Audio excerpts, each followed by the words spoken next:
निवेश से जुड़ी सरकारी योजनाओं की इस कड़ी में बात होगी सुकन्या समृद्धि योजना की। तो दोस्तों, आप सरकारी योजनाओं से जुड़ी जानकारी प्राप्त करना चाहते हैं तो चैनल को अभी सब्सक्राइब करें। योजनाओं की जानकारी मिस ना हो इसलिए घंटी दबाएं ताकि आपको वीडियो का नोटिफिकेशन सबसे पहले मिल सके।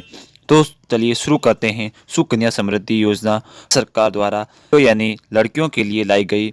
अभिभावक या लीगल गार्जियन इस खाते को बेटी के जन्म के 10 साल तक कभी भी खुलवा सकते हैं। अभी इस समय ब्याज दर 7.6% है, जो सरकार की निवेश योजनाओं में सबसे बेहतर है। यह खाता कम से कम 250 रुपये में खुलवाया जा सकता है। अभिभावक या लीगल गार्जियन इस खाते को केवल 2 बेटियों, लेकिन आपके 2 जुड़वा बेटियां हैं तो आप 3 बेटियों का खाता खुलवा सकते हैं। अतः सवाल यह है कि सुकन्या समृद्धि योजना खाता कैसे खुलवाएं। बेटियों के नाम यह खाता सरकारी बैंक या पोस्ट ऑफिस में खुलवाया जा सकता है। यदि किसी प्राइवेट बैंक में ये सुविधा है तो आप वहां से भी खुलवा सकते हैं।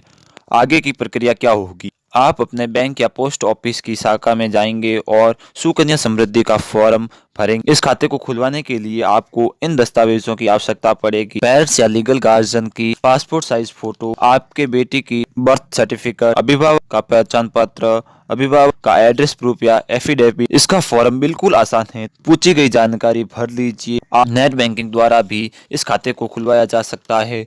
अब बात आती है कि निवेश कितने समय तक करना होगा। तो आप खाता खोलने के बाद अगले 14 साल तक राशि जमा करनी होगी और आप साल में कम से कम 250 रुपये यानी 250 रुपये जमा करने होंगे और आप एक साल में अधिकतम 1,50,000 तक की राशि जमा कर सकते हैं। लेकिन आप एक साल खाते में कुछ भी जमा नहीं करते हैं तो आपको पेनल्टी भरनी होगी और फिर से आपका खाता शुरू हो जाएगा। आप यह रकम कैश, चेक या ऑनलाइन जमा कर सकते हैं। अगर किसी कारणवश खाता धारक की मौत हो जाती है तो डेथ सर्टिफिकेट दिखाकर खाता बंद कराया जा सकता है, जिस पर आपको जिस महीने खाता बंद करवा रहे हैं उसके पिछले महीने तक आपको ब्याज मिल जाएगा। वही अगर आपको खाता ट्रांसफर कराना हो तो भी आप करवा सकते हैं। अगर कोई 15 साल से पहले रकम निकालना चाहता है तो बेटी के 18 वर्ष के होने पर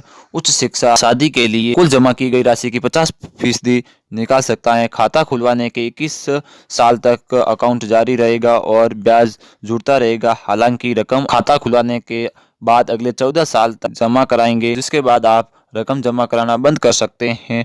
आखिर और जरूरी सवाल की क्या आप टैक्स छूट मिलती है? तो आयकर अधिनियम के सेक्शन 80C के तहत जमा की गई राशि व उस पर मिले ब्याज पर भी छूट मिलेगी। तो कैसी लगी जानकारी आप हमें कमेंट बॉक्स में लिखकर बताएं और आप सरकारी योजनाओं की अपडेट प्राप्त करने के लिए चैनल को सब्सक्राइब जरूर